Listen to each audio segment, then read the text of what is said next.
नमस्कार दोस्तों, आज मैं आपको जो कहानी सुनाने जा रहा हूं वो एक ऐसे कुएं की कहानी है जिसे पिछले 70 सालों से गांव वालों ने मिट्टी डालकर बंद कर रखा था। कहा जाता था कि उस कुएं से हर अमावस्या की रात किसी के दरवाजे पर 3 दस्तक सुनाई देती है और जिसने भी तीसरी दस्तक के बाद दरवाजा खोला वो कभी वापस नहीं लौटा। अगर आपको डरावनी कहानियां पसंद है तो वीडियो को लाइक करें, चैनल को सब्सक्राइब करें और घंटी का बटन जरूर दबाएं। अब कहानी शुरू करते हैं। उत्तर प्रदेश के एक छोटे से गांव चंद्रपुर के बाहर एक पुराना बरगद का पेड़ था। उसी के पास एक गहरा कुआं था। गांव के बुजुर्ग कहते थे उस कुएं में पानी नहीं, मौत रहती है। करीब 70 साल पहले गांव की एक लड़की गौरी की शादी तय हुई थी, लेकिन शादी से एक रात पहले वो रहस्यमय तरीके से गायब हो गई। 3 दिन बाद उसकी लाश उसी कुएं में मिली। उसके बाद गांव में अजीब घटनाएं शुरू हो गई। रात के समय लोगों के दरवाजे पर 3 बार दस्तक होती। अगर कोई दरवाजा खोल देता, सुबह उसका घर खाली मिलता। न कोई खून, न कोई निशान, बस घर के बाहर गीले पैरों के निशान जो सीधे उसी कुएं तक जाते थे।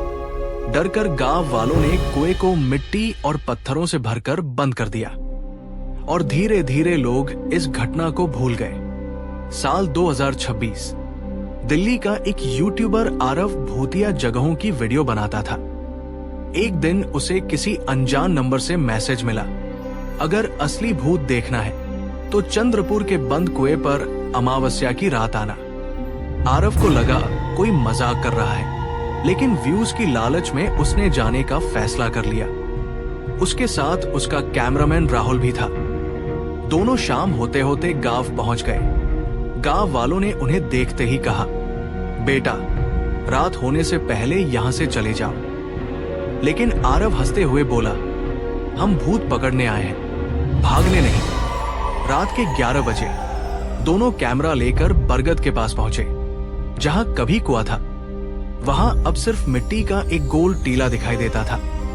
अचानक कैमरे का माइक्रोफोन अपने आप ऑन हो गया और उसमें एक लड़की की धीमी आवाज रिकॉर्ड हुई, मुझे बाहर निकालो।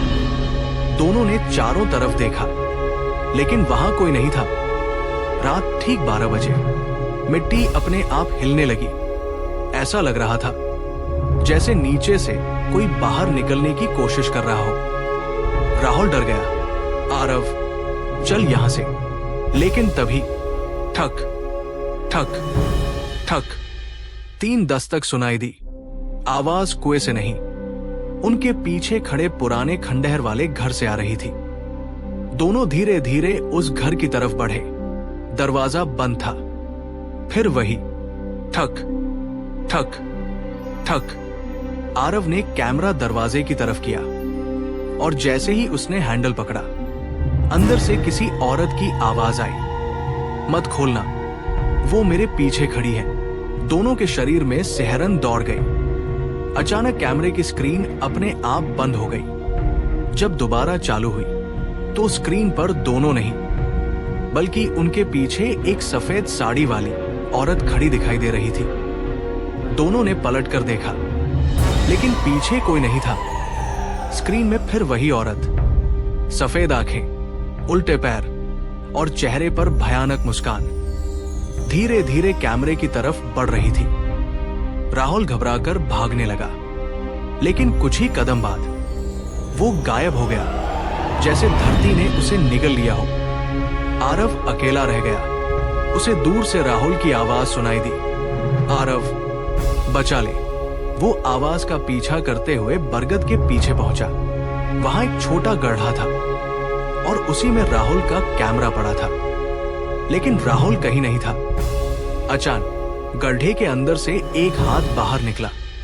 वो इंसान का हाथ नहीं था, काला, जला हुआ, लंबे नाखून और फिर धीरे धीरे पूरा शरीर बाहर आने लगा।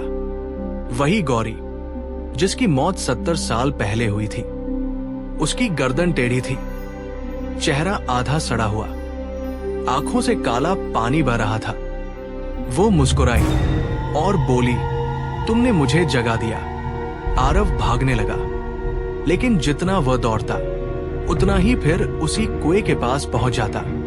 उसे समझ आ गया वो किसी अदृश्य चक्र में फंस चुका है। हर रास्ता उसी कुएं तक जाता था। रात के 2 बजे गांव के मंदिर की घंटी अपने आप बजने लगी। आरव मंदिर की तरफ भागा। अंदर एक बहुत बूढ़े पुजारी बैठे थे। उन्होंने कहा, जिसे कुआं बुला ले, उसे कोई नहीं बचा सकता। आरव रोते हुए बोला, कोई रास्ता तो होगा। पुजारी ने कांपते हुए कहा, उसकी अधूरी विदाई पूरी करनी होगी। पुजारी ने एक पुराना संदूक खोला। उसमें गौरी की शादी की चुनरी, टूटी हुई चूड़ियां और एक अधूरा मंगलसूत्र रखा था।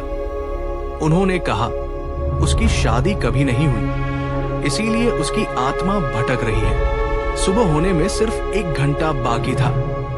आरव और पुजारी उन सामानों को लेकर कुएं के पास पहुंचे। जैसे ही उन्होंने सामान मिट्टी पर रखा, धरती फट गई। पुराना कुआं फिर से दिखाई देने लगा। उसके अंदर सैकड़ों हाथ दीवारों से बाहर निकल रहे थे। हर हाथ किसी को पकड़ने की कोशिश कर रहा था। तभी गौरी फिर दिखाई दी, लेकिन इस बार उसके पीछे दर्जनों परछाइयां थी। वो सभी लोग जो सालों पहले गायब हुए थे। उनकी आंखें खाली थी, चेहरे पर कोई भाव नहीं, और सभी एक साथ बोले, हमें भी साथ ले चलो। पुजारी ने मंत्र पढ़ना शुरू किया। हवा तेज हो गई। बरगद का पेड़ जोर जोर से हिलने लगा। गौरी चीखने लगी। उसकी चीख इतनी भयानक थी कि आरव के कानों से खून निकलने लगा। लेकिन तभी गौरी की आंखों से आंसू बहने लगे। उसने धीरे से मंगलसूत्र अपने हाथ में लिया और पहली बार मुस्कुराई। अगले ही पल वो धुएं में बदल गई। बाकी सारी परछाइयां भी धीरे धीरे गायब हो गई। कुआं फिर मिट्टी में समा गया। सुबह गांव वाले वहां पहुंचे। आरव बेहोश पड़ा था। राहुल कहीं नहीं मिला, सिर्फ उसका कैमरा मिला, जिसकी आखिरी रिकॉर्डिंग देखकर पूरे गांव की रूह का